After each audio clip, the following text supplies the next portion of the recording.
തനിക്കുള്ള പിന്തുണ സംഗീതജ്ഞൻ രമേശ് നാരായണനെതിരെയുള്ള ഹെയ്റ്റ് ക്യാമ്പയിനെ മാറരുതെന്ന് നടൻ ആസിഫ് അലി. വെറുപ്പ് വേണ്ട, തനിക്ക് പരിഭവമോ വിഷമമോ ഇല്ല. ഫോണിൽ സംസാരിച്ചപ്പോൾ അദ്ദേഹത്തിന്റെ ശബ്ദമിടറി. അദ്ദേഹത്തിന്റെ മാനസിക വിഷമം തനിക്ക് മനസ്സിലാകുമെന്നും ആസിഫ് അലി പ്രതികരിച്ചു.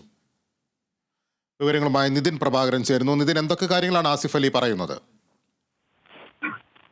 ലിബീഷ്, എറണാകുളത്ത് സെന്റ് ആൽബർട്ട്സ് കോളേജിൽ തന്റെ റിലീസിനൊരുങ്ങുന്ന പുതിയ ചിത്രം 11 ക്രോസിന്റെ പ്രൊമോഷൻ പരിപാടിയുമായി എത്തിയതായിരുന്നു ആസിഫ് അലി. അപ്പോഴാണ് മാധ്യമപ്രവർത്തകരുടെ ചോദ്യങ്ങൾക്ക് അദ്ദേഹം മറുപടിയുമായി എത്തിയത്.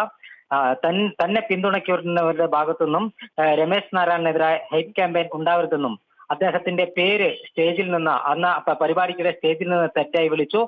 എല്ലാ മനുഷ്യർക്കും ഉണ്ടാകുന്ന ടെൻഷൻ അദ്ദേഹത്തിനും ഉണ്ടാകും. ആ രൂപത്തിൽ ആയിരിക്കാം അദ്ദേഹത്തിന്റെ ഭാഗത്തുനിന്നും അത്തരത്തിൽ ഒരു പെരുമാറ്റം ഉണ്ടായത് എന്നാണ് ആസിഫ് അലി പറയുന്നത്. ഈ വിഷയത്തിൽ എന്തു മറുപടി പറയണമെന്നൊരു ആശങ്ക തനിക്കുണ്ടായിരുന്നു. കാരണം മതപരമായി വരെ ചർച്ചകൾ പോകുന്ന സ്ഥിതിയിലേക്ക് എത്തി. അതുകൊണ്ടാണ് താൻ ഈ വിഷയത്തിൽ ഇത്തരമൊരു മറുപടിയുമായി രംഗത്തെത്തിയത്. ലോകത്തുള്ള മുഴുവൻ മലയാളികളും തന്നെ പിന്തുണച്ചു. ഈ മലയാളികൾക്കെല്ലാം തന്നെ തന്റെ നന്ദി അറിയിക്കുകയാണ്. കഴിഞ്ഞ ദിവസം രമേശ് നാരായണൻ തന്നെ ഫോണിൽ വിളിച്ചിരുന്നു. എന്നാൽ അന്ന് താൻ പനിയായതിനാൽ തനിക്ക് ഫോൺ എടുക്കാൻ കഴിഞ്ഞില്ല. ഇന്ന് അദ്ദേഹത്തെ തിരിച്ചു വിളിച്ചു.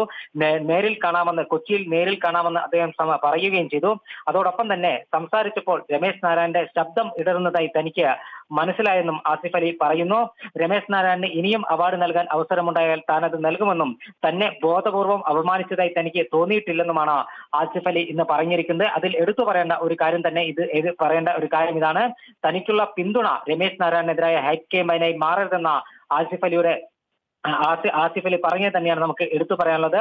പിന്തുണയ്ക്ക് എല്ലാവരോടും സ്നേഹം അറിയിക്കുന്നു. ലോകത്തെമ്പാടുമുള്ള മലയാളികൾ തന്നെ പിന്തുണച്ചു. അദ്ദേഹം, അതായത് സംഗീതജ്ഞൻ രമേശ് നാരായണൻ അനുഭവിക്കുന്ന മാനസിക വിഷമം തനിക്ക് മനസ്സിലാകുമെന്നും ആസിഫ് അലി വ്യക്തമാക്കി. നിബീഷ്.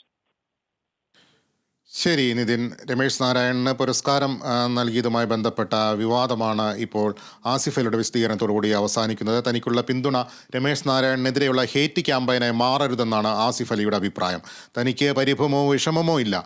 രമേശ് നാരായണനുമായി ഫോണിൽ സംസാരിച്ചിരുന്നുവെന്നും അദ്ദേഹത്തിൻ്റെ മാനസിക വിഷമം മനസ്സിലാകുമെന്നുകൂടി ആസിഫ് അലി പ്രതികരിച്ചിരിക്കുന്നു.